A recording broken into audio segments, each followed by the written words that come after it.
हाँ जी बच्चों, कैसे हैं आप सब।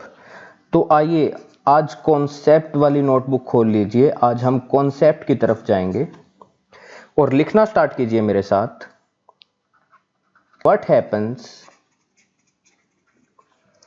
इन केस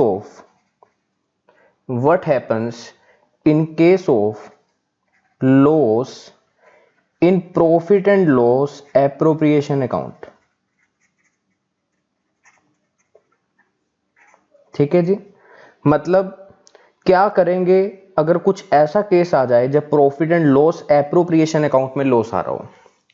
साथ में लिखिए, when appropriations more than available profits।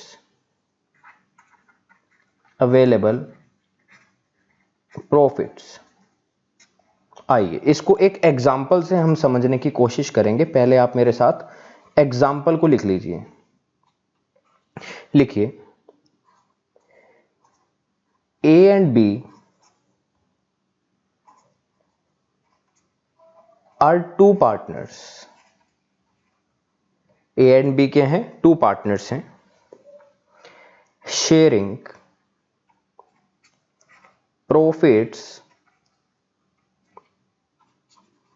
In the ratio of 2:1। वो अपने प्रॉफिट्स को कौन सी रेशो में डिस्ट्रीब्यूट करते हैं? 2:1 में डिस्ट्रीब्यूट करते हैं। आगे लिखिए, net profit of the firm is ₹60,000। मान लीजिए जो फर्म के प्रॉफिट हैं, जो नेट प्रॉफिट है वो कितने का है? 60,000 रुपए। ए इंटरेस्ट ऑन कैपिटल, मैं आपको कैलकुलेट करके सीधा ही बता रहा हूं, ठीक है जी। आपको हो सकता है क्वेश्चन में कैलकुलेट करने की जरूरत पड़े। मैं कहता हूं जी, ए इंटरेस्ट ऑन कैपिटल इज ₹48,000। मान लीजिए ए का जो इंटरेस्ट ऑन कैपिटल का अमाउंट है वो मान लीजिए 48,000 कैलकुलेट करके आया, और मैंने आपको सीधा सीधा यहां पर लिख दिया। अच्छा जी, आगे लिखिए, and B salary is ₹1,92,000। B की सैलरी कितनी है? 1,92,000। मैं कहता हूं जी, prepare profit and loss appropriation account. तैयार कर दो। कौन सा account? Profit and loss appropriation account आपने तैयार करना है। तो आइए सॉल्यूशन पर चलते हैं। अच्छा जी बेटा, बिजनेस में नेट प्रॉफिट हुए, मतलब बिजनेस प्रॉफिट में चल रहा है, और कितने का प्रॉफिट हमारे पास है? बताओ कितने का प्रॉफिट पड़ा है? 60,000। तो बिजनेस इस 60,000 रुपए के प्रॉफिट की एप्रोप्रिएशन करने के लिए, मतलब इस प्रॉफिट को बांटने के लिए कौन सा अकाउंट बनाएगा? Profit and loss appropriation account. Profit and loss appropriation account का मतलब क्या होता है? प्रॉफिट को बांटने वाला अकाउंट। तो लो जी, हमने बनाना है profit and loss appropriation account. तो लो जी, लिखो यहां पर profit and loss appropriation account. ठीक है sir. Credit side, debit side. अच्छा जी, प्रॉफिट एंड लॉस अकाउंट से बताओ कितने का प्रॉफिट उठ के आ रहा है। तो हमने यहां पर लिखा पहले तो प्रॉफिट एंड लॉस अकाउंट, 60,000 रुपए का प्रॉफिट उठ के आ रहा है, और ब्रैकेट में लिख दीजिए नेट प्रॉफिट। तो बिजनेस के पास बताओ बांटने के लिए कितने का प्रॉफिट है? 60,000 रुपए का प्रॉफिट है। मतलब बिजनेस कितना प्रॉफिट मैक्सिमम बांट सकता है? जितना उस बिजनेस के पास अवेलेबल है। तो बिजनेस के पास ओनली 60,000 रुपए अवेलेबल है, तो बिजनेस 60,000 रुपए का प्रॉफिट ही मैक्सिमम पार्टनर्स को बांट पाएगा। लेकिन बेटा इस क्वेश्चन में दिक्कत क्या है? इस केस में दिक्कत क्या है? यहां पर आप एप्रोप्रिएशन चेक करो। एप्रोप्रिएशन एक बार चेक करो, बताओ ए को और बी को। ए को बताओ कितना देना है? ए को हमने देना है इंटरेस्ट ऑन कैपिटल। कितने का इंटरेस्ट ऑन कैपिटल है इसका? 48,000। अच्छा जी, और बी की सैलरी कितने की है मुझे ये भी बताओ। सामने लिख रखी है, कितने की है? 1,92,000। मतलब एज पर पार्टनरशिप एग्रीमेंट जो इनका अमाउंट बन रहा है 48,000 प्लस 1,92,000, ये बनता है टोटल मिला के 2,40,000। मतलब एग्रीमेंट के मुताबिक तो इनको 2,40,000 रुपए बटने चाहिए, लेकिन बिजनेस के पास दिक्कत क्या है? बिजनेस के पास दिक्कत ये है, बिजनेस के पास अवेलेबल जो प्रॉफिट है वो कितने के हैं, 60,000। तो बेटा ऐसे केस में जब प्रॉफिट कम पड़ जाए और एप्रोप्रिएशन ज्यादा हो, जब एप्रोप्रिएशन ज्यादा हो और अवेलेबल प्रॉफिट कम हो, तो ऐसे केस में बिजनेस कितना प्रॉफिट बांटेगा, बिजनेस मैक्सिमम प्रॉफिट उतना ही बांट पाएगा जितना बिजनेस के पास अवेलेबल है। तो यहां पर बिजनेस के पास कितने का प्रॉफिट अवेलेबल है, 60,000। तो यहां पर ये केस बन जाता है when appropriations more than available profit. तो यहां पर एप्रोप्रिएशन ज्यादा है, अवेलेबल प्रॉफिट तो बिजनेस मैक्सिमम प्रॉफिट अब 60,000 रुपए का बांट पाएगा, इससे ज्यादा नहीं बांट सकता। पहले तो दिमाग में ये रख लो, ठीक है ना, क्योंकि अगर ज्यादा की एप्रोप्रिएशन अगर हमने कर दी तो भाई साहब यहां पर लॉस आ जाएगा, यहां पर लॉस आ जाएगा। मान लीजिए मैं 2,40,000 रुपए लोगों को पकड़ा देता हूं, पार्टनर्स को, और बिजनेस के पास 60,000 रुपए पड़े हैं, तो लॉस में चले जाएगा बिजनेस, और ऐसा कभी भी नहीं करते। तो आपने कभी भी यहां पर लॉस नहीं निकालना, लिख लीजिए, ये काम आपने कभी भी नहीं करना गलती से, नेवर, यहां पर लॉस नहीं आएगा। तो बस आपने दिमाग में इतनी सी बात याद रखनी है कि बिजनेस मैक्सिमम प्रॉफिट उतना ही डिस्ट्रीब्यूट कर सकता है पार्टनर्स को जितना बिजनेस के पास अवेलेबल है। तो लेकिन यहां पर 60,000 अवेलेबल है। अब दिक्कत दूसरी एक और है, अब ये 60,000 रुपए को बांटें कैसे ए एंड बी में।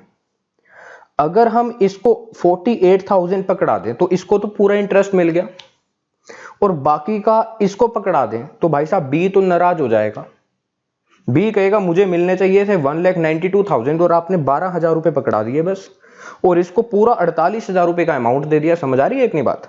अच्छा, अगर हमने दूसरे तरीके से काम किया, अगर हमने बी को सारे के सारे पैसे पकड़, मतलब ये 60,000 रुपए बी को पकड़ा दिए, तो ए को तो कुछ भी नहीं मिलेगा, अब ए नाराज हो जाएगा। अच्छा, अगर हम 60,000 रुपए को इक्वल बांट दें, इसको 30 इसको 30, तब भी दिक्कत है। बी कहेगा मुझे मिलने चाहिए थे 1,92,000 और दिए कितने, बस 30, और इस आदमी को मिलने चाहिए थे 48,000, इसको तो फिर भी 30,000 रुपए मिल गए, ये तो फिर भी फायदे में रह गया, तो डिस्प्यूट आएंगे। तो बेटा ऐसे केस में जब एप्रोप्रिएशंस का अमाउंट ज्यादा है अवेलेबल प्रॉफिट से, तब आपको क्या करना है, जो भी हमारे पास एप्रोप्रिएशन होती है इनकी बना ली जाती है रेशो। क्या बनाओगे, इनकी रेशो बनाओगे। तो लो जी, इनकी मैं रेशो बनाना स्टार्ट करता हूं, और इस रेशो में इस प्रॉफिट को क्या कर दोगे, डिस्ट्रीब्यूट कर दोगे, उसी प्रोपोर्शन में क्या कर देंगे, इस प्रॉफिट को डिस्ट्रीब्यूट। तो यहां पर हम इस प्रॉफिट को एप्रोप्रिएशन की रेशो में बांटेंगे, तो ना ए नाराज होगा ना बी नाराज होगा। अभी देखते हैं, यहां पर 0 से 0 कैंसिल हो गई, एंड 48 के टेबल पर ये चले जाएगा, 48 और 192, ठीक है ना। तो यहां पर रेशो क्या आ रही है, 1:4। इनका अनुपात क्या है बीच में, 1:4। तो लो जी, हम प्रॉफिट को भी इसी अनुपात में बांटेंगे, 1:4 में। देखो मैं बोल रहा हूं, हाँ जी ए जी बताओ क्या देना था आपको, वो कहता है इंटरेस्ट ऑन कैपिटल, मैं कहता हूं लो जी दूंगा। मेरे पास 60,000 रुपए हैं और आपको मिलने चाहिए थे 48, लेकिन मैं आपको 48 नहीं दे सकता, ठीक है जी, मैं आपको उसी अनुपात में इस प्रॉफिट को बांटूंगा। तो यहां पर अनुपात क्या बन रहा है, 1:4, तो इसका शेयर इसमें से होगा 1/5, तो इसको मिल जाएगा बेटा 12,000। अच्छा जी, बी को क्या मिलना चाहिए थी, सैलरी, हम उसको देंगे ना सैलरी, सैलरी देंगे, लेकिन पूरी 60,000, पूरी 1,92,000 की सैलरी तो उसको मिल नहीं सकती, ठीक है ना। तो उसको कितना देंगे, उतना अनुपात देंगे जितना उसका बन रहा था, 4/5, तो इसको मिलेगी 48,000 की सैलरी, इसको 12,000 रुपए का इंटरेस्ट ऑन कैपिटल मिल पाएगा और इसको 48,000 की सैलरी मिल पाएगी। बस अब हमारे पास कुछ भी और प्रॉफिट नहीं बचा, हमारे पास कुछ भी और प्रॉफिट नहीं बचा। तो बेटा जब भी एप्रोप्रिएशन ज्यादा हो, हमारे पास जो अवेलेबल प्रॉफिट है उससे ज्यादा हो, तो आपने ऐसे केस में पहले उसकी रेशो बना लेनी है एप्रोप्रिएशन की, और उस रेशो में प्रॉफिट को डिस्ट्रीब्यूट कर देना है, बस ये था कॉन्सेप्ट। तो इस बात को लिख लो, इस बात को लिख लो मेरे साथ।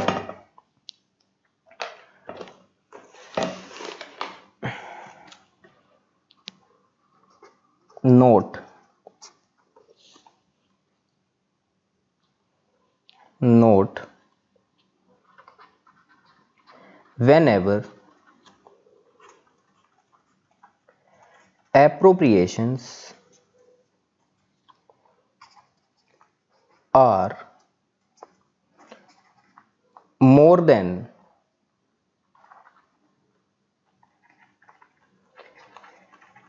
we have to divide, then we have to divide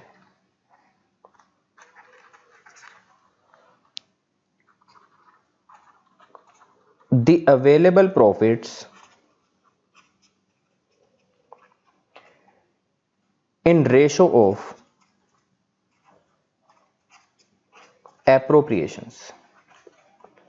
क्या लिखा हमने कि जब भी हमारे पास एप्रोप्रिएशन ज्यादा हो जाए तो हम क्या करते हैं, प्रॉफिट को डिवाइड करते हैं कौन सी रेशो में, एप्रोप्रिएशंस की रेशो में। ठीक है जी। अच्छा जी, मेरे साथ एक काम कीजिए, एक और केस कर लीजिए, एक और एग्जांपल ले लो और लिखना स्टार्ट करो एग्जांपल को। X and Y are 3:1 partners. X and Y partners हैं, कौन सी रेशो में, 3:1 में। आगे लिखो, देयर नेट प्रॉफिट्स इज ₹54,000। उनका नेट प्रॉफिट कितना है बिजनेस का, 54,000। आगे लिखो, interest on capital is as follows. Interest on capital जो x का है मान लीजिए वो है 18,000, y का है 14,000। ठीक है, क्लियर है इतनी बात। 3:1 में पार्टनर्स हैं ये, उनका नेट प्रॉफिट है 54,000। इंटरेस्ट ऑन कैपिटल का जो अमाउंट है x का 18,000, y का 14,000। एक और काम लिखो, salary of partners is as follows. Partners को कुछ सैलरी भी मिलती है। लो जी, मैंने आपको उसके अमाउंट बताए। x को मान लीजिए 30,000 की सैलरी मिलती है और y को मिलती है 10,000 की सैलरी। आपको बनाना है prepare profit and loss appropriation account. ठीक है बेटा, तो आओ जाओ जी, सॉल्यूशन पर आओ, हेडिंग डालिए profit and loss appropriation account. लो जी, हम एप्रोप्रिएशन अकाउंट बनाने जा रहे हैं। Credit side, debit side. हमारे पास नेट प्रॉफिट बताओ कितने का था, 54,000। तो हमने यहां पर लिखा by profit and loss account 54,000। लेकिन बेटा अब एक काम करो, चेक करो, चेक करो। x को 18,000 का इंटरेस्ट मिलेगा, y को 14,000 का इंटरेस्ट मिलेगा। तो बताओ इंटरेस्ट का अमाउंट कितना बन गया। इंटरेस्ट का अमाउंट बना 32,000। कितना बन रहा है, 32,000। अच्छा जी, इनको सैलरी भी मिलेगी 30 और 10 की, तो सैलरी कितने की बन रही है, 40,000। तो टोटल एप्रोप्रिएशन बताओ कितने की है। टोटल एप्रोप्रिएशन हमारे पास बनेगी 72,000। लेकिन हमारे पास जो अवेलेबल प्रॉफिट है वो कितने का है, 54,000। तो यहां पर क्या हुआ, एप्रोप्रिएशन ज्यादा है अवेलेबल प्रॉफिट से। तो बताइए जी अब क्या करना है। तो ऐसे केस में आपको रेशो बनानी पड़ेगी सबसे पहले, किसकी, रेशो ऑफ एप्रोप्रिएशन। किसकी रेशो बनानी पड़ेगी, रेशो ऑफ एप्रोप्रिएशन। और उसी अनुपात में हम इस प्रॉफिट को क्या कर देंगे, पार्टनर्स में डिस्ट्रीब्यूट कर देंगे। तो बताओ, लिखो IOC X, IOC Y, salary X, salary Y. X का आईओसी जो था वो था 18,000, वाई का आईओसी है हमारे पास 14,000, एक्स की सैलरी है हमारे पास 30,000, वाई की सैलरी है 10,000। 3 जीरो से 3 जीरो कैंसिल, रेशो बना लो ना इसकी। अब ये कौन से टेबल पर जाएगा, 2 के टेबल पर जाएगा। यहां पर आ जाएगा 5, यहां पर आएगा आपके पास 15, यहां पर आएगा आपके पास 7 और यहां पर आएगा आपके पास 9। अब ये किसी भी टेबल पर दोबारा नहीं जा रहा। तो बेटा अब हम इस रेशो में क्या करेंगे, इस प्रॉफिट को डिस्ट्रीब्यूट करेंगे, इसकी एप्रोप्रिएशन करेंगे। तो देखो जी कैसे करेंगे, लिखो यहां पर to interest on capital X Y. हमारे पास टोटल प्रॉफिट कितने का है 54,000। तो बताओ एक्स को कितना इंटरेस्ट ऑन मिलेगा, इंटरेस्ट ऑन कैपिटल मिलेगा। इस रेशो में बांटो 9 डिवाइड में इन सब का टोटल बताओ कितना आता है। इन सब का टोटल आएगा 9 और 7 16, 16 और 15 कितना होता है 9 7 16, 16 और 15 31, 31 और 5 36, 4 4 4, तो ये आ जाएगा 54,000।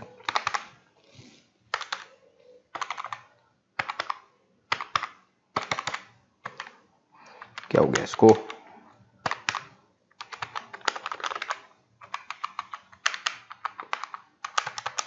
कैलकुलेटर भी नहीं चल रहा। 4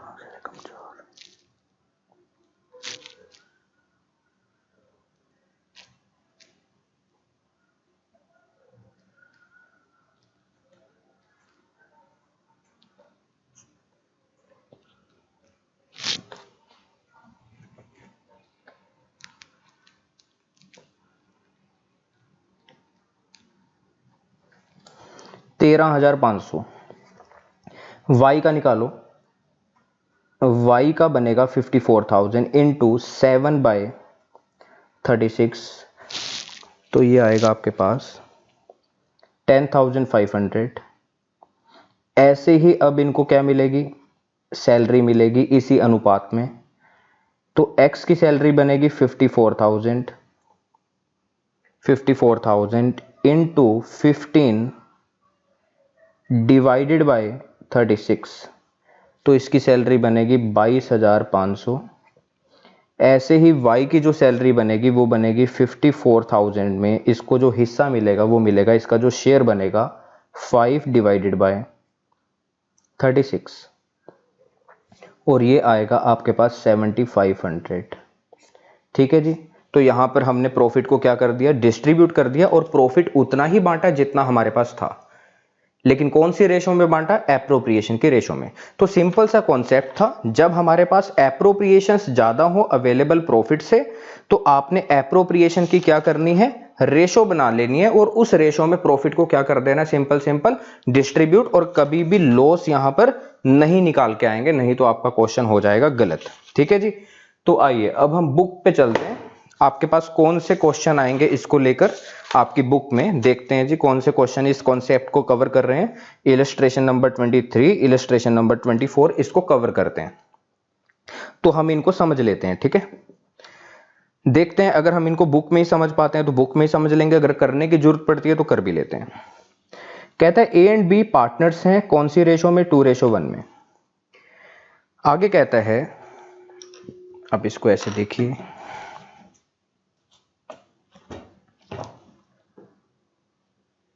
अब दिखाई दे रहा है साफ। ए एंड बी पार्टनर्स हैं, sharing profits and losses in the ratio of 2:1। दो पार्टनर्स हैं, कौन सी रेशो में काम करते हैं, 2:1 में। A is a non working partner, A business के अंदर नॉन वर्किंग पार्टनर है, and has contributed 12 lakh as his capital, और उसने बिजनेस के अंदर इन्वेस्टमेंट कर रखी है। कितने की इन्वेस्टमेंट कर रखी है, 12 लाख रुपए की पूंजी निवेश कर रखी है। आगे कहता है B is a working partner, B business के अंदर काम करता है, एक्टिव पार्टनर है। The partnership deed provides for interest on capital 10% per annum. Partnership deed के अंदर लिखा हुआ है कि कैपिटल के ऊपर जो इंटरेस्ट लगेगा वो 10% पर एनम के हिसाब से होगा। And salary of ₹7,500 per month to the working partner, और जो वर्किंग पार्टनर होगा उसको 7,500 रुपए सैलरी मिलेगी एक महीने की। तो 12 महीने की सैलरी आप निकाल सकते हैं बड़ी आसानी से, 90,000 आ जाएगी। कहते हैं net profit for the year ended 31 मार्च 2016, जब साल खत्म हुआ तो जो बिजनेस का प्रॉफिट बना before providing for interest on capital and salary, net profit business ने कमाया 70,000, लेकिन अभी तक इसमें से ना सैलरी बिजनेस ने बांटी है ना इंटरेस्ट ऑन कैपिटल बांटा है। You are required to show the distribution of profit. कह रहे हैं जी प्रॉफिट को बांट कर बताओ जी कैसे बांटोगे। और प्रॉफिट को बांटने के लिए आपको पता है ना कौन सा अकाउंट बनाना पड़ता है, profit and loss appropriation account आप बनाते हैं। तो आपने यहां पर profit and loss appropriation account खोल लिया, समझ आ रही है बात। नेट प्रॉफिट आपने लिखा यहां पर कितना, 70,000। हाँ जी बच्चों को इतना समझ में आ गया।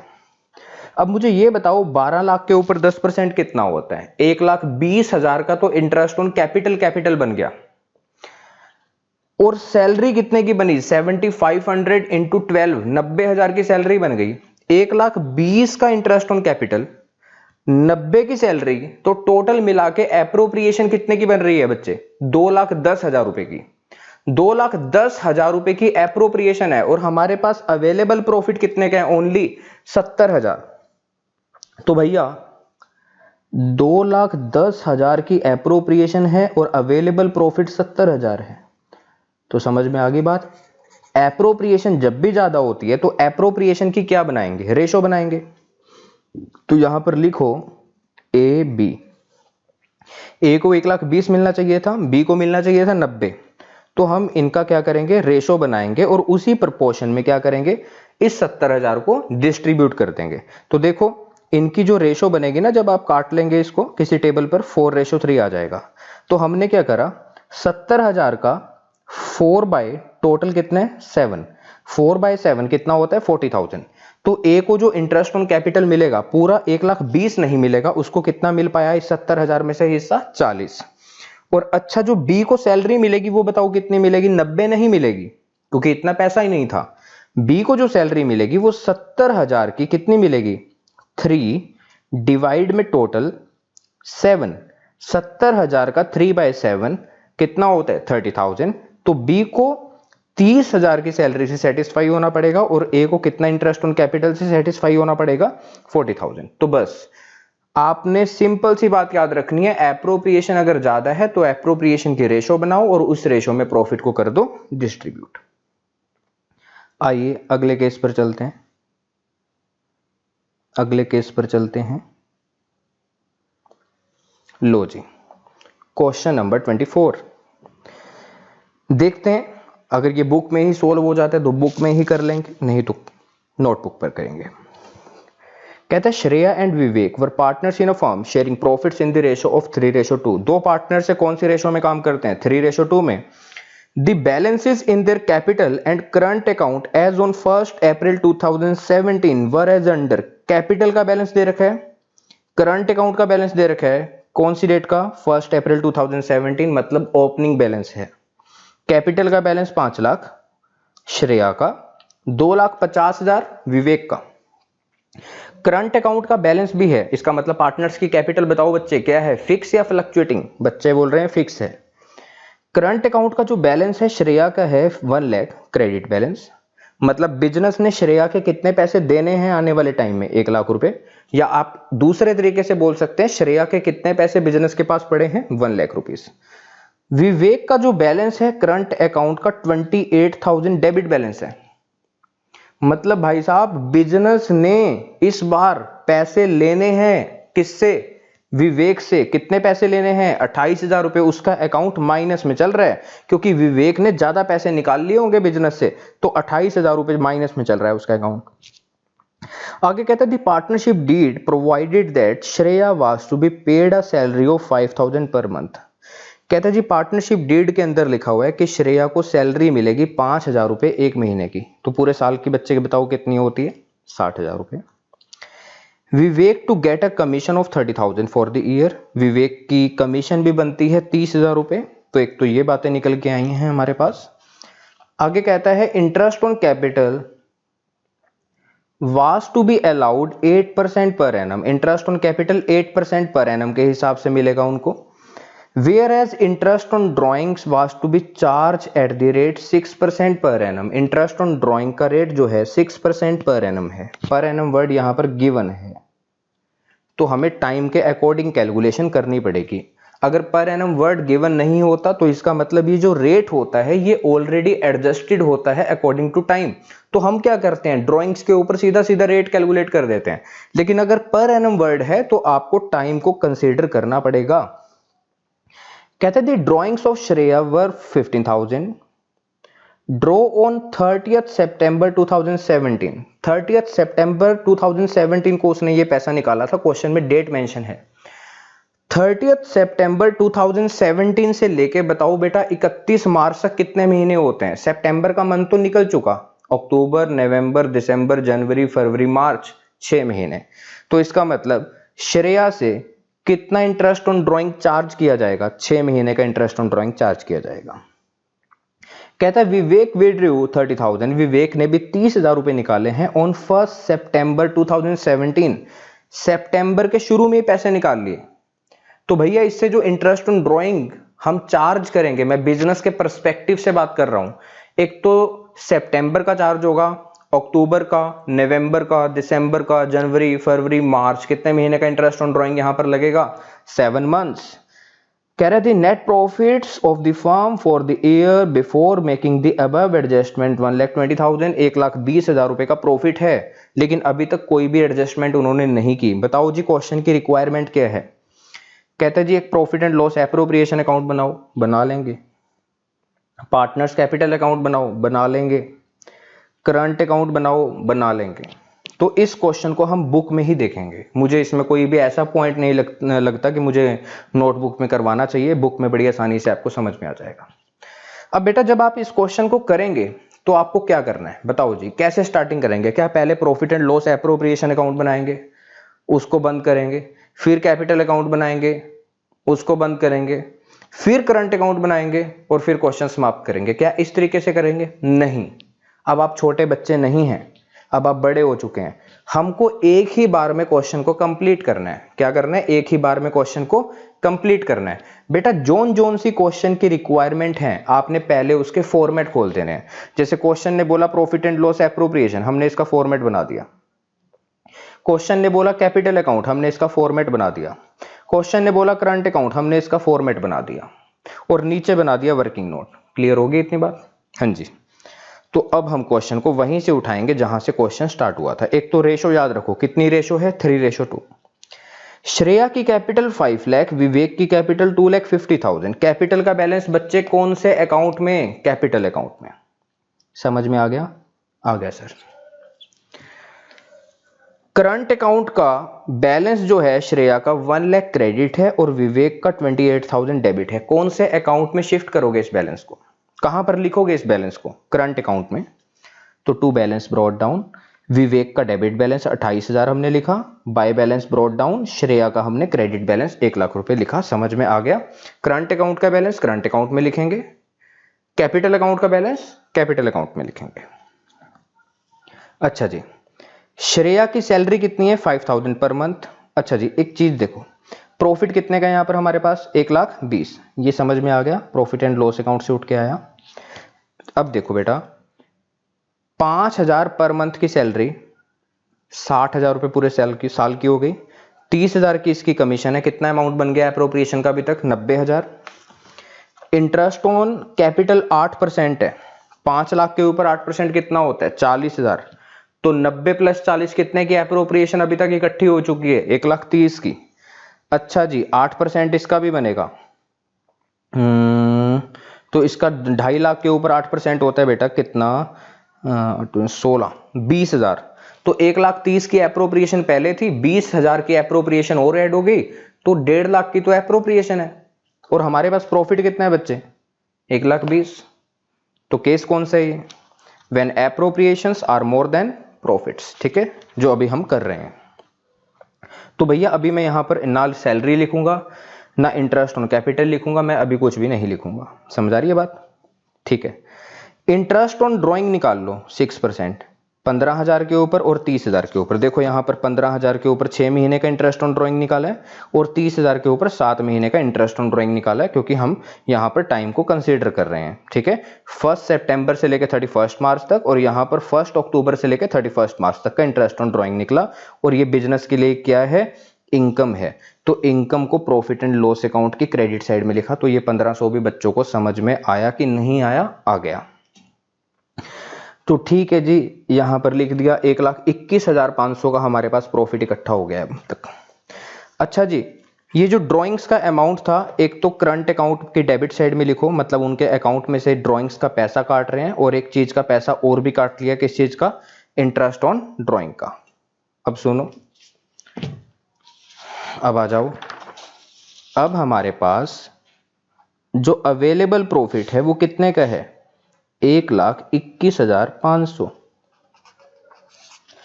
और एप्रोप्रिएशन जो हमारे पास है, हमने कितने की कैलकुलेट की थी? बताओ बच्चे। एप्रोप्रिएशंस हमारे पास जो थी टोटल मिला के वो बन रही थी 1,50,000। समझ आ गई बात? हाँ जी। तो ऐसे केस में हम क्या करेंगे? रेशो बनाएंगे, किसकी? Ratio of appropriations. कर लिया था ना अभी। तो बताओ, मैं यहां पर दोनों के नाम लिख दूं, श्रेया, विवेक। श्रेया, विवेक। श्रेया की जो सैलरी थी, सैलरी, इसको मिलनी थी कमीशन, और इसका था इंटरेस्ट ऑन कैपिटल, इसका भी था इंटरेस्ट ऑन कैपिटल। ये हमारे पास एप्रोप्रिएशंस थी। श्रेया की जो सैलरी थी बच्चे, वो थी 5,000 एक महीने की, तो टोटल पूरे साल की 60,000। विवेक की जो कमीशन थी वो थी 30,000। श्रेया का जो इंटरेस्ट ऑन कैपिटल बना था 5 लाख के ऊपर 8% 40,000 बना था, और जो विवेक का इंटरेस्ट ऑन कैपिटल बना था वो बना था 20,000। तो हम क्या करेंगे? इसके रेशो बना लेंगे। तो आ गई रेशो 6, रेशो 3, रेशो 4, रेशो 2। तो आपने क्या करना है? इस 1,21,500 को इस रेशो में डिस्ट्रीब्यूट करना है। 6 डिवाइडेड बाय 9 4 15, सॉरी 6 3 9, 9 और 4 13, 2 15। जितना भी अमाउंट आएगा ये क्या मिलेगा? ये सैलरी मिलेगी। किसको? श्रेया को। फिर 1,21,500 का 3/15, जितना भी अमाउंट आएगा ये कमीशन होगी, किसकी? विवेक की। फिर 1,21,500 का 4/15 करेंगे तो ये आएगा इंटरेस्ट ऑन कैपिटल श्रेया का। फिर 1,21,500 का 2/15 करेंगे तो जो भी अमाउंट आएगा ये इंटरेस्ट ऑन कैपिटल बनेगा, किसका? विवेक का। तो जितना अमाउंट आए वो आप यहां पर लिख देना। क्लियर होगी बात? लेकिन यहां पर इन्होंने किस तरीके से कर रखा है, हम इस तरीके से पेपर में करके आएंगे, इस अच्छे तरीके से करके आएंगे। इन्होंने पता क्या कर रखा है, श्रेया का टोटल अमाउंट देखो कितना बन रहा था, 60,000 की सैलरी बन रही थी और इंटरेस्ट ऑन कैपिटल कितने का बन रहा था? 40। तो श्रेया का अमाउंट हमारे पास 1 लाख रुपए का बन रहा था टोटल, ठीक है। और विवेक का टोटल अमाउंट कितने का बन रहा था? 30 और 20 50 का। तो इन्होंने क्या किया, इसकी रेशो बना ली, इसकी रेशो बनी 2:1। तो इन्होंने क्या किया, 1,21,500 का 2/3, जितना भी अमाउंट आया ये श्रेया को पकड़ा दिया, और 1,21,500 का 1/3, ये 3 है बेटा, 1/3 जो भी अमाउंट आया ये किसको पकड़ा दिया? विवेक को पकड़ा दिया। इन्होंने कुछ इस तरीके से काम किया है। आप बिल्कुल अलग अलग तरीके से भी इनका अलग अलग अमाउंट निकाल के भी दिखा सकते हैं, इस तरीके से ज्यादा अच्छा रहेगा। ठीक है जी, क्लियर है बात? तो आपने इस तरीके से इस क्वेश्चन को सोल्व करके रख लेना है। तो ये क्वेश्चन लगभग खत्म हो गया। तो बेटा जो भी इनको अमाउंट मिला ना वो इनके खाते में तो आप ट्रांसफर करना जानते ही हैं, तो इनके खाते में ट्रांसफर कर देना। आप यहां पर ऐसा भी लिख सकते हैं, जरूरी नहीं है भाई profit and loss appropriation account लिखना है। यहां पर बाय सैलरी जितनी भी बन रही थी इसके अकाउंट में लिख देना श्रेया के, बाय कमीशन विवेक के खाते में लिख देना, और फिर bye interest on capital in दोनों के खाते में लिख देना, ठीक है। और उसके बाद इनके बैलेंसेस कर लेना। और आप जानते हैं करंट अकाउंट का बैलेंस डेबिट बैलेंस भी हो सकता है, क्रेडिट बैलेंस भी हो सकता है। सर मतलब हो सकता है डेबिट साइड का टोटल ज्यादा हो, क्रेडिट साइड का टोटल कम हो, तो बाय बैलेंस कैरी डाउन आएगा। हो सकता है क्रेडिट साइड का टोटल ज्यादा हो, डेबिट साइड का टोटल कम हो, तो निकलेगा टू बैलेंस कैरी डाउन। इसको बोलते हैं क्रेडिट बैलेंस। और ये कौन सा बैलेंस होता है? डेबिट बैलेंस, क्योंकि डेबिट साइड का टोटल ज्यादा था, क्रेडिट का कम था। इसको क्यों बोलते हैं क्रेडिट बैलेंस? क्योंकि क्रेडिट साइड का टोटल ज्यादा था, डेबिट का कम था, तो ये क्रेडिट बैलेंस बचा हुआ है। ऐसे ही कैपिटल अकाउंट का तो बैलेंस आपके सामने सीधा सीधा वही सेम आ जाएगा, टू बैलेंस कैरिड डाउन, क्योंकि कैपिटल से उन्होंने छेड़खानी नहीं की, ना बिजनेस के अंदर और पैसा डाला, ना बिजनेस के अंदर से परमानेंट विड्रॉल किया। ठीक है जी, तो आज का लेक्चर हम यहीं पर समाप्त करते हैं, हमारा एक कॉन्सेप्ट और यहां पर समाप्त हो जाता है।